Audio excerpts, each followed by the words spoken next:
Hello भैया, मैं singer Sunil धड़कन ऐसे छोटा छोटा वीडियो डालते रहता हूँ गाते वक्त, और जो भी मुझसे गलती होगा माफ़ कर दीजिएगा, अपना छोटा भाई समझ के। एक गाना है, केहू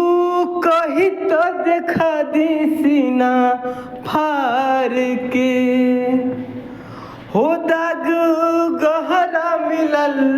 बाटे प्यार के, हो केहू कही तो देखा दी सीना फार के, हो दाग गहरा मिलल बाटे प्यार के, उत दूसरा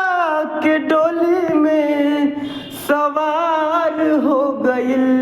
तीर, हमरे करजवा के पार हो गइल तीर, हमरे करजवा के पार